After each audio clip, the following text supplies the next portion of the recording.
जय श्री राम कोरियन सो गया viewers, this is वेगा बंसल और आज हम बात करने वाले हैं इटर्नल लव के एपिसोड 23 की। So let's get started. यहाँ ये हुआ अपने टेंट में वापस आता है, तभी उसे कॉपर मिरर से आवाज आती है। बाईशान उसका नाम पुकार कर पूछती है, ये हुआ क्या तुम सो गए? ये हुआ मना करके पूछता है, क्या नए नए रूम में है? बाईशान बताती है वो सोने चली गई। वो रोते हुए पूछती है, मैंने नायना से सुना फार नॉर्थ की लड़ाई बहुत क्रिटिकल है, क्या तुम ठीक हो? ये हुआ एग्री करता है। बाईशान कहती है, हमने एक दूसरे को आधे साल तक देखा ही नहीं। वो पेट पकड़कर बताती है, ये हुआ अंदर बेबी इन दिनों से बहुत हिल रहा है। कभी कभी मुझे फील होता है कि वो अपने हाथ पैर दोनों हिला रहा है। मैं नहीं चाहती कि वो जल्दी बाहर आए, क्योंकि मुझे डर है कि अगर वो हुआ तो तुम उसे देख भी नहीं पाओगे। ये हुआ ये सब सुन के इमोशनल होता है। बाईशान पूछती है, मैं जानना चाहती हूँ कि जब हमने कसम खाई क्या वो अभी भी वैलिड है? ये हुआ ये सब सुनकर खूब रोता है। बाईशान पूछती है, मैं बेबी को हमारी स्टोरी बताना चाहती हूँ ताकि उसे पता चले कि उसके फादर के मन में क्या चल रहा है। ये हुआ कहता है, हाँ हमारी कसम वैलिड है। बाईशान रोते हुए भी मुस्कुराकर कहती है, मैं समझ गई, बट अपना ख्याल रखना, मैं तुम्हारे लौटने का वेट कर रही हूँ। ये हुआ और बाईशान दोनों खूब रोते हैं। बाईशान बेबी से कहती है, तुम्हारे फादर पैलेस में जल्दी लौटने वाले हैं, तुम्हें अब धीरे धीरे बढ़ना होगा ताकि वो तुम्हें जन्म लेते देख ले, ये अच्छा होगा। यहाँ ये हुआ के पास त्यांशु आकर बताता है, हम जीत गए। पर गोस्ट लॉर्ड ली जिंग ने ठंडे मौसम का फायदा उठाया और ऊपर की तरफ उन्होंने बर्फ पहुँचवा दी। फिर उन्होंने अपनी पावर का यूज करके उसे पिघला दिया। फिर उन्होंने सेलेस्टियल टाइप की पावर को यूज किया जिससे बहुत बारिश हुई, वो भी 3 दिन 2 रात तक, जिससे फार नॉर्थ में बाढ़ बहुत आ गई। सारे दुश्मन बिना लड़े ही हार गए। वहाँ सभी सोल्जर्स कहते हैं, ये कैसे? वो वाकई में शिंग कांग का बेटा है। गोस्ट टाइप सेलेस्टियल टाइप की टेरिटरी में नहीं आता। अगर हमने अपनी आर्मी वहाँ लगाई ताकि हम गोस्ट टाइप को असिस्ट करें तो क्या ये सही होगा? ये हुआ सिचुएशन बताता है। सभी उसके टैक्टिक्स को मानते हैं। यहाँ फाइनली ली युआन और ली जिंग का आमना सामना हो ही जाता है। ली जिंग कहता है, ब्रदर 1 लाख साल बीत गए, किसे पता था हम ऐसी सिचुएशन में मिलेंगे? ली युआन कहता है, तुम रूथलेस हो, तुमने गोस्ट रिम के लोगों की हजारों में जान ले ली, तुमने सेलेस्टियल टाइप के साथ मिलकर उन्हें मरवाया। ली जिंग मना करके कहता है, वो सब तुम्हारी वजह से हुआ, अगर तुमने उनसे सपोर्ट नहीं मांगा होता तो वो ऐसे ही नहीं मरते। यानजी, जब से फादर सील है मैंने तुम्हें कैसे ट्रीट किया? यानजी कहती है, ब्रदर। ली जिंग पूछता है, तुमने उस भाई को असिस्ट क्यों किया? यानजी कहती है, भाई मैं आपके खिलाफ बिल्कुल भी नहीं जाना चाहती थी, मैं नहीं चाहती थी कि आप दोनों में से कोई भी मरे। इतने साल में मैं ली युआन के साथ सिर्फ इसलिए थी ताकि वो आपको बिल्कुल भी हर्ट ना कर सके। ली जिंग अपने सोल्जर्स को लड़ने के लिए कहता है। ली युआन लड़ता है, ली जिंग वहीं खड़ा होता है। ली युआन कहता है, ली जिंग अगर तुम्हें मुझे मारना ही है तो खुद मारो, तुम सोल्जर्स को क्यों भेज रहे हो? ली जिंग कहता है, मैं तुम्हें मारना नहीं चाहता ब्रदर। ली युआन कहता है, तो ठीक है, तो मैं तुम्हें फादर के पास लेकर जाऊंगा। जैसे ही ली युआन ली जिंग को मारने के लिए आगे बढ़ता है, यान जी उसे रोककर कहती है, आपने प्रॉमिस किया था कि आप ब्रदर ली जिंग पे अटैक नहीं करोगे। ली युआन उसे धक्का मारकर गिराते हुए आगे बढ़ता है, बट यानजी बीच में आ जाती है। यानजी को बचाने के लिए गोल्डन टाइगर बीच में आता है, तलवार उसे लगती है। गोल्डन टाइगर फाइनली खत्म हो जाता है। सोल्जर्स ली युआन को बंदी बना लेते हैं। यहाँ 9 हेवंस में ये हुआ सारी बात हेवनली लॉर्ड को बताता है। हेवनली लॉर्ड कहता है, तुम मेरी एक्सपेक्टेशंस पे खड़े उतरे हो। वो सभी से कहता है, तुम सभी ने अच्छा काम किया। सभी उसे ग्रीट करते हैं। यहाँ सुजिन की मेट शिन्नो सुजिन को बताती है कि क्राउन प्रिंस जीत के साथ लौटे हैं। वो अभी हेवनली लॉर्ड के साथ डिस्कस कर रहे हैं। सुजिन एक स्क्रोल उसे देकर कहती है, इसे सूसू तक भिजवा दो और कहो कि उसे इनविटेशन मिला है लोटस पॉन्ड में आने का, ताकि वो वहाँ फ्लावर्स को देख ले। और वहाँ सेलेस्टियल पैलेस की बहुत सारी फीमेल मेंबर्स उसे अटेंड करेंगी। लेकिन अगर वहाँ के गार्ड्स ने तुम्हें रोका तो उनसे कहना कि हेवनली लॉर्ड ने कुछ टाइम के लिए सूसू को बाहर निकलने की इजाजत दे दी है। यहाँ शिन्नो हॉल ऑफ ब्यूटीफुल यूथ जाती है। गार्ड उसे रोकते हैं। वो वैसे ही करती है जैसा सुजिन ने उसे करने को कहा। गार्ड्स उसे अंदर भेज देते हैं। बाद में नायना और बाईशान बाहर आते हैं। बाईशान कहती है, ये आप और बढ़ रहा है, चलना बहुत मुश्किल है। नायना कहती है, अब आपकी डेट आने वाली है, आप लोटस पॉन्ड के इनविटेशन को नजरअंदाज कर सकती थी, पर आप फिर भी यहाँ आई। बाईशान कहती है, सेलेस्टियल पैलेस की सभी फीमेल्स मेंबर इसे अटेंड करेंगी और मैं ये हुआ की वाइफ हूँ, तो मैं इसे अटेंड क्यों न करूँ? नायना कहती है, हाँ शिबू पैलेस में सिर्फ आप ही एक फीमेल हो। आपने और क्राउन प्रिंस ने फार ईस्ट में शादी की, उन्हें जानना जरूरी है कि आप भी सिर्फ क्राउन प्रिंस की वाइफ है। पीछे शिन्नू सब सुनकर खूब मुस्कुराती है। तभी सुजिन सामने आकर कहती है, कितनी अजीब बात है। मैंने सुना ये हुआ अभी पैलेस लौटे हैं, तो हेवनली लॉर्ड ने गैदरिंग कैंसिल कर दी, इसलिए सभी ये हुआ को वेलकम करने गई है। पायशान खुशी से पूछती है क्या ये हुआ वापस आ गए। सूजिन एग्री करते हुए कहती है मैं तुम्हारा इसलिए ही वेट कर रही थी ताकि मैं तुम्हें उसे मिलवा सकूं। दोनों जाती हैं। शिन्नू नायनाय को वहीं रोकती है। आगे दोनों बढ़ती हैं। नायनाय ये सब देखकर पायशान को जैसे ही रोकने जाती है, शिन्नू उसे रोककर कहती है भूल गई तुम कौन हो? एक सेलेस्टियल मेड जिसकी बहुत नीची रैंक है। तुम्हारी हिम्मत कैसे हुई वाइफ सूजिन के आगे बोलने की? नायनाय कहती है वो प्रेग्नेंट है, इसलिए वो इविल ऑरा जैसे जूशियन टैरिस के बिल्कुल भी करीब नहीं जा सकती। जैसे ही नायनाय पायशान के पास जाने के लिए बढ़ती है, सोल्जर्स उसे रोकते हैं। यहाँ पायशान नायनाय की आवाज सुनकर सूजिन से पूछती है क्या हुआ। सूजिन उसे अंदर लेकर जाती है। यहाँ मीटिंग के बाद लियांगसोन ये हुआ से पूछता है फादर ने एकदम से तुम्हें सूजिन को क्यों दे दिया? ये कैसा गिफ्ट है? वो जबरदस्ती तुम्हें उसे देना चाहते हैं। ये हुआ कहता है ये जितना सिंपल दिख रहा है उतना है नहीं। तभी और जनरल्स उसे ग्रीट करते हुए कहते हैं आप जीते भी और ब्यूटी भी ले गए, आप लॉयल हायर को अच्छे से ट्रीट करें। तभी नायनाय आकर ये हुआ को जैसे ही बताती है, तभी शिन्नू ड्रामा करके कहती है वाइफ सूजिन की लड़ाई रेडियो सूसू से हो गई। नायनाय बताती है ये सब झूठ है। यहाँ सूजिन और पायशान जूशियन टैरिस पे जाती है। जैसे ही पायशान वहाँ से जाती है, सूजिन उसे पकड़ कर कहती है तुम्हें पता है हेवनली लॉर्ड ने ये हुआ के लिए सेरेमनी क्यों रखी? क्योंकि वो मुझे उसकी वाइफ बनाना चाहते हैं। ये हुआ और मैं, हम दोनों एक दूसरे से प्यार करते हैं। 9 हेवंस तुम जैसी औरत के लिए है ही नहीं। जब तुम बच्चे को जन्म दे दोगी, तुम जूशियन टैरिस में गिर जाना। तुम जहाँ से आई थी तुम वहाँ पहुँच जाओगी। पायशान रोते हुए पूछती है क्या ये हुआ चाहता है कि मैं यहाँ से चली जाऊँ? मैं तो उसकी वाइफ हूँ, मुझे उसके साथ रहना है। सूजिन हंसती कहती है तुम्हें वाकई में ऐसा लगता है? तभी पीछे ये हुआ आता है। सूजिन उसे देखकर जूशियन टैरिस में गिरने का ड्रामा करती है। ये हुआ उसे खींचकर निकालता है। सूजिन घायल हो जाती है और ड्रामा करके कहती है ये हुआ सूसू को ब्लेम मत करना, वो मुझे धक्का मारने नहीं चाहती थी, बस उसने सुना कि हेवनली लॉर्ड मुझे तुम्हें देने वाले हैं तो उसे गुस्सा आ गया। पायशान कहती है ये हुआ मैंने धक्का नहीं दिया। वहाँ सभी पहुँचते हैं। ये हुआ अभी वहाँ रोने लगता है और पायशान को चुप कराते हुए कहता है मैंने जो देखा मैं उसी पे बिलीव करूंगा। पायशान रुकर कहती है मैंने धक्का नहीं मारा। ये हुआ सूजिन को लेकर जाता है। पायशान वही रोती है। ये हुआ नीचे आकर कहता है उसे हॉल ऑफ ब्यूटीफुल यूथ ले जाओ, बिना मेरी परमिशन के वो कहीं जानी नहीं चाहिए। नायनाय पायशान के पास आती है। पायशान खूब रोकर कहती है मैंने उसे धक्का नहीं मारा। यहाँ ये हुआ सूजिन को उसके रूम में लेकर आता है। सूजिन उसका हाथ पकड़ के कहती है तुम्हें पता है मैं कितनी खुश थी जब मैंने सुना कि हेवनली लॉर्ड मुझे तुम्हें देना चाहते हैं। ये हुआ कहता है डॉक्टर आने वाले हैं, कुछ और मत कहो। तभी वहाँ सभी जनरल्स पहुँचते हैं। सब उसकी चिंता करते हैं। लियांगसोन ये हुआ से पूछता है हुआ क्या एग्जैक्टली? ये हुआ कहता है जब मैं वहाँ पहुँचा सूजिन ने सूसू के साथ लड़ने का नाटक किया और दिखाया कि सूसू ने उसे धक्का मारा है ताकि वो सूसू को फ्रेम कर सके। लियांगसोन पूछता है वो कूदी? अगर मुझे पता होता तो मैं जनरल को साथ नहीं लाता। अगर ये बात बढ़ी कि वाइफ सूजिन को जूशियन टैरिस में धक्का मारा है तो वो औरत मारी जाएगी। अब तुम आगे करने क्या वाले हो? ये हुआ कहता है मैं कर भी क्या सकता हूँ। अगर मैंने सूसू की साइड ली तो हेवनली लॉर्ड सूसू को किसी भी कीमत पे डेथ पनिशमेंट दे ही देंगे। लियांगसोन कहता है बट तभी वहाँ हेवनली लॉर्ड आता है। डॉक्टर सूजिन को देखते हैं। हेवनली लॉर्ड पूछता है वाइफ सूजिन की आँख खराब क्यों है? हुआ क्या? शिन्नू ड्रामा करके बताती है हाईनेस फीमेल मेंबर को पार्टी देने वाली थी, बट जैसे ही क्राउन प्रिंस लौटे उन्होंने पार्टी कैंसिल कर दी। किसे पता था कि हॉल ऑफ ब्यूटीफुल यूथ की मॉडल हाइनेस को जूशियन टैरिस में ले जाएंगी।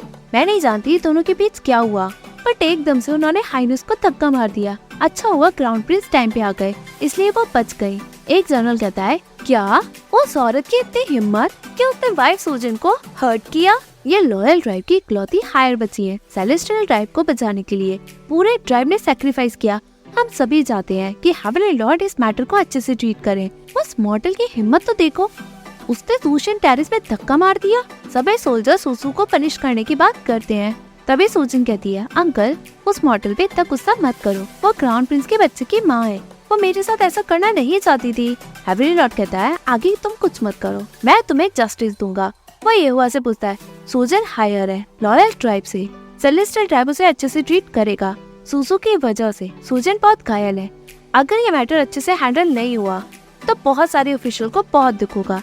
तुम्हें क्या लगता है कि सूसू को क्या पनिशमेंट मिलनी चाहिए ताकि सभी खुश भी हो जाए और सूजन को जस्टिस भी मिले। ये हुआ का दिल ये सब सुनकर बहुत टूटता है। वो सूसू की साइड ले भी नहीं पाता। यहाँ वाईशान वापस अपने रूम में आती है। वो नायना से कहती है, तुम बताना कि मैंने उसे धक्का नहीं मारा, उसने ही मुझे फंसाया है। नायना बताती है, जब मैं जूशियन टेरेस के पास पहुंची तब क्राउन प्रिंस वाइफ सूजन को गोद में उठाकर ले जा रही थी। वाईशान रोते हुए पूछती है, क्या तुम्हें भी लगता है कि मैंने उसे धक्का मारा? नायना मना करके कहती है, आप तो जानती है ना कि अगर मैंने आपकी साइड लेकर कुछ भी कहा कोई भी मुझ पे बिलीव ही नहीं करेगा।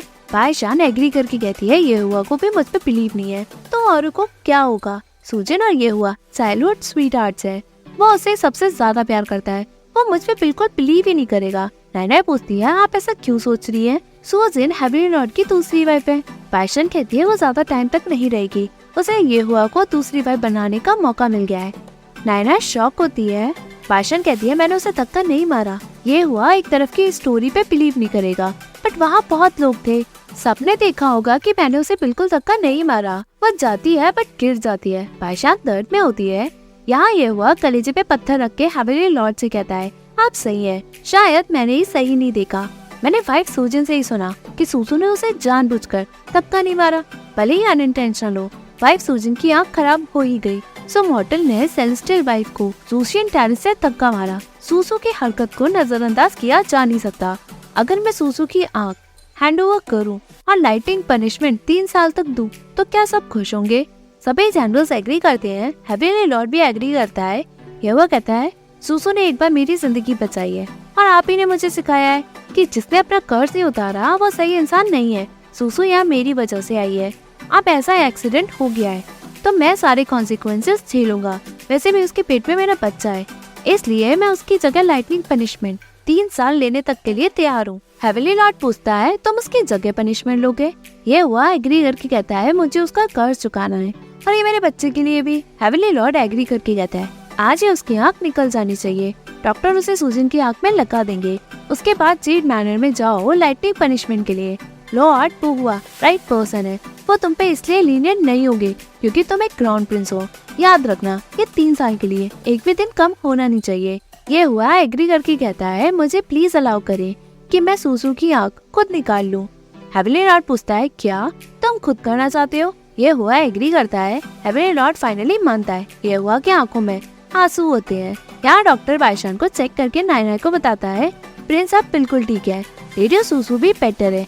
नायना सुनकर खूब खुश होती है। ये हुआ दुखी मन में वहाँ पहुँचता है। वाईशान उससे पूछती है, ये हुआ तुम्हें मुझ पे बिलीव है?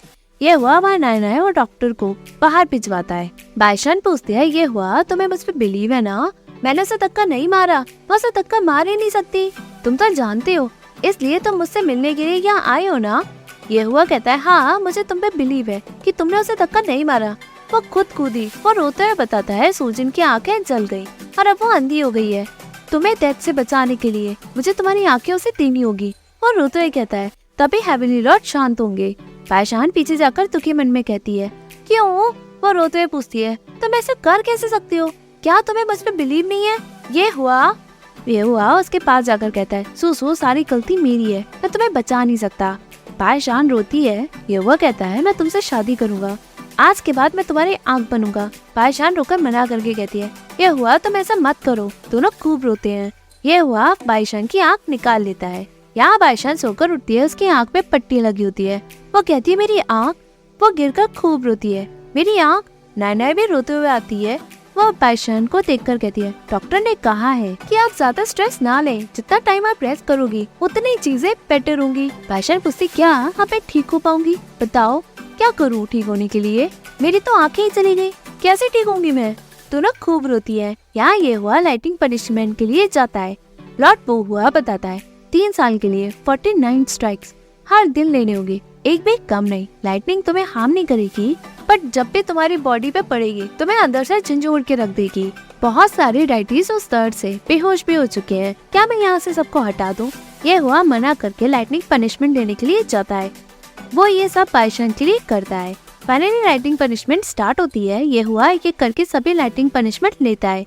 बाद में ये हुआ अपना ट्रीटमेंट कराकर वाईशान की बातें सोचता है कि मैंने कुछ नहीं किया, मैंने उसे धक्का नहीं मारा। वो खूब गुस्सा होता है। बाद में वो सभी को बाहर भेजकर लियांग सोंग से पूछता है, अंकल आपको क्या लगता है कि मुझे क्राउन प्रिंस की सीट फार नॉर्थ के वॉर के बाद मिलेगी। यांगसोंग कहता है तुमने मोमेट क्लैन को हराया और फार नॉर्थ में रिबेल को रोका। सभी लैंड और रिम में तुम्हारी रेपुटेशन के चर्चे हैं। अब टाइम आ गया है कि तुम्हें heavenly Lord seal they they, but अभी तुम जख्मी हो। लेकिन अगर तुम्हें अभी वो सील मिलती है तो तुम्हें 36 सेक्रेड ब्लेज और 9 होली लाइटनिंग स्ट्राइक से गुजरना होगा। मुझे लगता है कि तुम बच नहीं पाओगे। ये वो पूछता है क्या मैं आपको इतना कमजोर लगता हूँ? सिंस मैं एक हायर हूँ, अगर मैं लाइटनिंग स्ट्राइक से खुद को बचा नहीं पाया तो सारे रिम क्या मेरी बात सुनेंगे? यांगसोंग कहता है सच बताऊँ तो तुम चांगसी में बहुत घायल हो चुके हो। ये टेस्ट तुम्हारे लिए ऑलरेडी बहुत टफ है। ये वो कहता है कोई फर्क नहीं पड़ता। यांगसोंग कहता है कि जल्दबाजी किस चीज की, वेट नहीं कर सकते? युवा कहता है मुझे लगता था कि अगर मैं उससे दूर रहूंगा और किसी को नहीं दिखाऊंगा कि मैं उसकी परवाह करता हूँ तो मैं उसे जिंदा बचा पाऊंगा। अब तो मैं उससे शादी करने की सोच भी नहीं सकता। मैं चाहता हूँ कि अब वो मेरे बच्चे को अच्छे से जन्म दे दे ताकि मैं उसे मॉर्टल वे में सेफली पहुँचा सकूँ। बट आज मुझे समझ आ गया कि मैंने कितना गलत सोचा। बिल्कुल गलत था। चाहे कुछ भी मैं करूँ, हेवनली लॉर्ड उसे मारना ही चाहते हैं। यांगसोंग एग्री करके कहता है फादर तो डर ही गए। जो भी मेरे सेकंड ब्रदर ने किया वो और कोई रिस्क लेना नहीं चाहते क्योंकि तुम क्राउन प्रिंस हो। तुम सांगजी से ज्यादा सेलेस्टियल ट्राइब में सबसे ज्यादा मैटर करते हो। ये हुआ कहता है तभी जब मुझे क्राउन प्रिंस की सील मिल जाएगी मैं ऑफिशियल हायर बनूंगा, तब मुझे किसी से भी डरने की जरूरत नहीं। तभी मैं सूसू से भी शादी कर सकूंगा। यांगसोंग पूछता है तुम उससे क्या सेलेस्टियल पैलेस में शादी करोगे? ये हुआ एग्री करके कहता है मैं तभी सभी 6 लैंड और रेम को ये बताऊंगा कि वो मेरी वाइफ है। यहाँ नायनाय लीशु के आगे रोते हुए कहती है आप उनसे हॉल ऑफ ब्यूटीफुल यूथ से ना हटाए। लीशु कहती है हेवनली लॉर्ड ने सभी सेलेस्टियल मेड को हटवा दिया। जिसने भी वो एक्सीडेंट देखा ये कवर अप करने का बेशर्मी वाला तरीका है जिससे सेलेस्टियल ट्राइब कभी शर्मिंदा नहीं होगा। नायनाय रोते हुए कहती है उन्होंने अपनी आंखें भी खो दी। 9 हेवंस में उनका ख्याल रखने वाला कोई भी नहीं है। आप मुझे तब तक वहाँ रहने दे जब तक वो बेबी को डिलीवर नहीं कर देती। मैं आपसे भीख मांग रही हूँ। लीशु ये सब सुनकर कहती है किसने सोचा था कि हॉल ऑफ ब्यूटीफुल यूथ में एक लॉयल सर्वेंट होगी। यहाँ शिन्नू सभी मेट से कहती है जब तुम लोअर रिम में जाओगी इस एक्सीडेंट को अपने दिल में गाड़ लेना, कोई भी शब्द निकलना नहीं चाहिए, याद रखना। सभी मेट एग्री करके वहाँ से चली जाती है। यहाँ बाय फेंगजू फॉक्स के रूप में सोचती है सेलेस्टियल के इतने सारे मेट को ये लोग क्यों निकाल रहे हैं? कुछ सीरियस हुआ है क्या? यहाँ फेंगजू को सीमिंग सब बताकर कहता है क्राउन प्रिंस की मॉडल के साथ वाइफ सूजन की लड़ाई हो गई तो उन्होंने सूजन को जोशियन टेरेस से धक्का मारा तो क्राउन प्रिंस ने उनकी आंख सूजन को दे दी। फेंगजू पूछती है क्राउन प्रिंस सूसू के साथ ऐसा कर कैसे सकते थे? सीमिंग बताता है हेवनली लॉर्ड इस एक्सीडेंट को छुपाना चाहते हैं इसलिए उन्होंने सभी मेड और गार्ड्स को लोअर रिम में भिजवा दिया जिसने भी वो एक्सीडेंट देखा। फेंगजू पूछती है वो एक्सीडेंट छुपाना क्यों चाहते हैं? सिमिंग कहता है वो तो मैं नहीं जानता, बट तीजुन ने कहा था कि हॉल ऑफ ब्यूटीफुल यूथ इस वक्त 9 हेवंस में सबसे ज्यादा स्कैंडल वाली जगह है। उनकी आंखों से कुछ भी नहीं छुपता। तभी फेंगजू भाग के जाती है। सिमिंग कहता है ओ नो, ये कहीं हॉल ऑफ ब्यूटीफुल यूथ तो नहीं जा रही। यहाँ बायशान बाहर निकलती है तभी वहाँ फेंगजू आती है। बायशान पूछती कौन? फेंगजू कहती है मैं हूँ।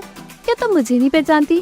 बायशान बैठती है। फेंगजू कहती है तुम सेलेस्टियल पैलेस में बच के रह रही थी। क्राउन प्रिंस के लिए तुम सबके सामने अच्छे से पेश आई तो तुम सूजन को जोशियन टेरेस से कैसे गिरा सकती हो? बायशान पूछती है तुम मुझसे मिलने आई हो क्योंकि तुम्हें पता चला कि मैंने अपनी आंखें खो दी। तुम्हें पता है 9 हेवंस पे वही मेरा था।